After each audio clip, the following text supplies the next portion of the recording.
কংগ্ৰেছ সভাপতি গৌৰৱ গগৈয়ে 2026 চনৰ নিৰ্বাচনত অসমৰ মিয়া সত্তাক একত্ৰিত কৰি 22খন মিয়া সংখ্যালঘু অধ্যাদেশিত যি বিধানসভা সমষ্টি এই 22টা সিট দখল কৰি প্ৰথমবাৰৰ কাৰণে অসমত এজন মিয়া মূলৰ পূৰ্ববংগীয় মূলৰ মিয়া লোকক এইবাৰ অসম বিধানসভাৰ পবিত্ৰ মজিয়াত প্ৰথমবাৰৰ কাৰণে উপদলপতি হিচাপে প্ৰতিষ্ঠা কৰিবৰ কাৰণে উপদলপতি হিচাপে নিযুক্তি দিবৰ কাৰণে নিৰ্বাচিত কৰিবৰ কাৰণে চেষ্টা কৰিছে আৰু সেয়ে হৈছে অসমৰ কাৰণে অত্যন্ত দুৰ্ভাগ্যজনক ঘটনা।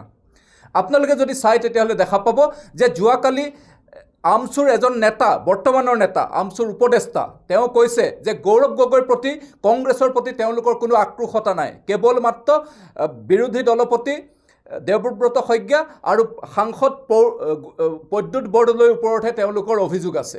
ইয়াৰ অৰ্থ যে গৌৰৱ গগৈ আৰু এই আমচুৰ যি মিয়া সত্তা একত্ৰীকৰণৰ যি ষড়যন্ত্ৰ ব্লুপ্ৰিণ্ট ৰচনা কৰিছে সি নিশ্চিতভাৱে গৌৰৱ গগৈ আৰু মিয়া সত্তা একত্ৰিত হৈ আছে।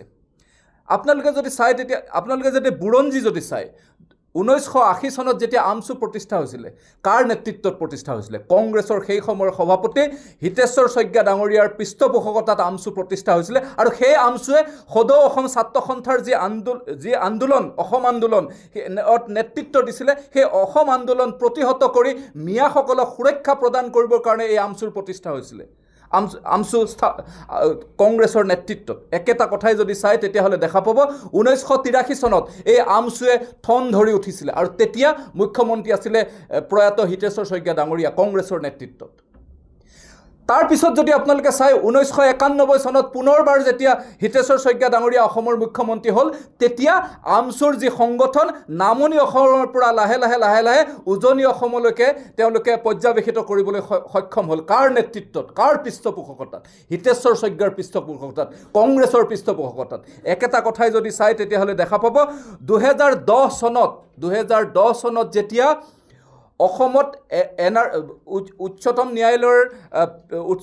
ন্যায়ালয়ৰ নিৰ্দেশত অসমত NRCৰ পাইলট প্ৰজেক্ট আৰম্ভ হৈছিলে। পাইলট প্ৰজেক্ট কৰিবৰ কাৰণে অসম চৰকাৰক নিৰ্দেশনা দিছিলে।